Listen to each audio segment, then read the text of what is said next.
মানুষ তো এই জন্য আন্দোলন করি নাই যে অনির্বাচিতভাবে দীর্ঘদিন ধরে ক্ষমতায় থেকে রাষ্ট্রীয় সুযোগ সুবিধা একটা পক্ষ ভোগ করবে, একটা গোষ্ঠী ভোগ করবে, সেজন্য মানুষ আন্দোলন করি নাই।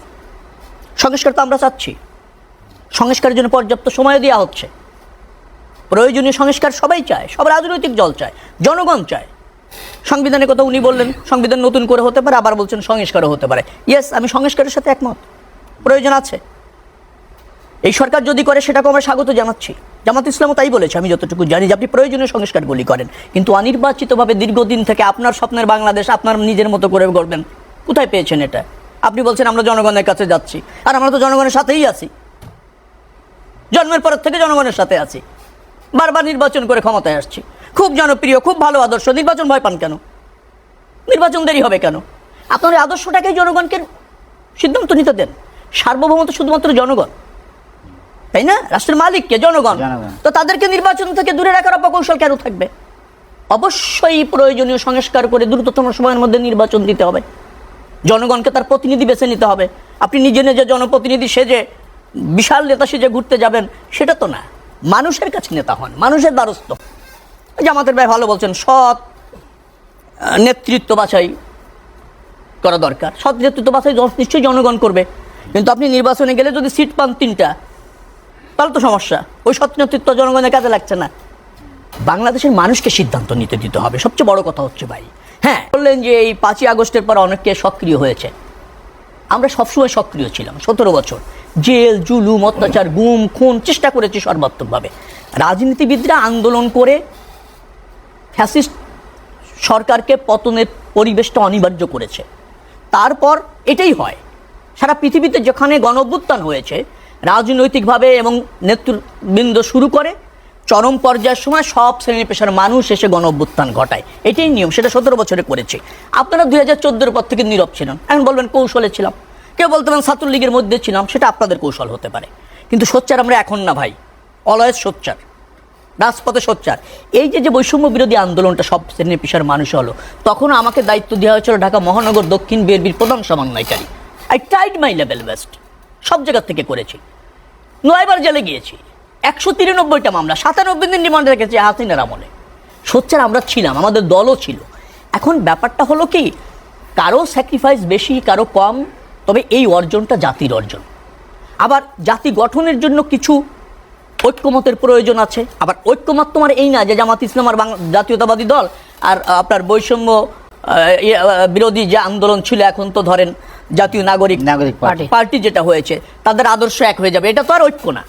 ঐক্য হচ্ছে জাতির স্বার্থে ভালোর জায়গায় আমরা ঐক্য, ভালো কিছুকে স্বাগত জানাবো, আপনার ভালোকে আমি স্বাগত জানাবো, আবার আপনার খারাপকে আমি তিরস্কার করব, সমালোচনা করব। আমরা এভাবে ধাপে ধাপে শানিত হব, ধাপে ধাপে সমৃদ্ধ হব, এটা প্রয়োজন আছে। জরাজীর্ণ রাজনীতি আওয়ামী লীগ করেছিল, কিন্তু আওয়ামী লীগ ফ্যাসিবাদ হয়েছে বিধায় সব রাজনৈতিক দল খারাপ, ফ্যাসিবাদ, শাসন ব্যবস্থার পরিবর্তন, মানে এটা ভাবার কোনো কারণ নাই। হচ্ছে যে ফ্যাসিবাদের অবসান হয়েছে, গণতান্ত্রিক বাংলাদেশ, জনগণকে তার জনপ্রতিনিধি বাছাই করার সুযোগ করে দিতে হবে। জনগণকে তার শাসন মানে ভার কোন রাজনৈতিক দলটি গ্রহণ করবে সে অবাধ সুযোগ দিতে হবে। সেখানে যেন আমরা সংকীর্ণ রাজনীতি না করি, সেখানে ফ্যাসিবাদের দোষরদের জন্য কোনো সুযোগ তৈরি না হয়। আসেন সেই জায়গায় এক হই। ত্রুটি বিচ্ছুতির ঊর্ধ্বে বাংলাদেশে কোনো দল নাই এবং পৃথিবীতে কোনো রাজনৈতিক দল নাই। ট্রাম্প অত্যন্ত বিতর্কিত একজন মানুষ ছিলেন, অনেক কাজে তিনি সমালোচিত হয়েছেন। দেখুন জনগণ ভোট দিয়ে তাকেই বেছে নিয়েছে। এখন জনগণের বাংলাদেশকে আপনি আপনার কোন মতো করে ভাবলে হবে না। ডেফিনেটলি আমাদের আদর্শ নিয়ে, আমাদের কর্ম নিয়ে জনগণের কাছে যেতে হবে এবং জনগণকে তার নেতা নির্বাচনের সুযোগ করে দিতে হবে। মনে রাখা দরকার, গণতন্ত্র ব্যবস্থাপনায়, জনগণের রাষ্ট্র ব্যবস্থাপনায় প্রত্যক্ষ অংশগ্রহণের একমাত্র পথ, দ্বিতীয় কোনো পথ নেই। বাংলাদেশের মানুষ জানে তার জনপ্রতিনিধি এবং তার দল কোনটা বেছে নিতে হবে। তাদের অবাধ সুযোগ দেন, সব ঠিক হয়ে যাবে। জনগণের কাছে যান, আমরা জনগণের সাথে আছি, জনগণের ভোট চাচ্ছি। দোষের হয়ে গেল, আপনি ভোট চাইলে খুব দোষ হয়ে যায়, কারণ কি? অনীহা কেন? এত আদর্শের দল আর এত ধরনের নতুন মন্ত্র নিয়ে আসিতেছেন জনগণকে একবার পর, তো জনগণের কাছে যেতে ভয় পাচ্ছেন কেন? ভোট তো জনগণের। তাড়াতাড়ি প্রতীক নেন, নিবন্ধন করেন, মূলনীতি দেন, ঘোষণাপত্র নেন, আসেন কুলাকুলি করে জনগণের কাছে যাই কাকে বেছে নেন। 90% তো হবে, বাংলাদেশে 90% তো বিএনপি করে রে ভাই। আপনি অস্বীকার করবেন কোথার থেকে? তারপর আপনাদের দর্শন আমাদের চেয়ে ভালো হলে নিশ্চয়ই 90% আপনাদের দল করতে পারে। এটা স্থির না, কেন রাজনৈতিক দল করবে? সেটা কাম্য নয়। জনগণের জন্য সেটা যদি এরকম বলে কেউ থাকে দায় তার।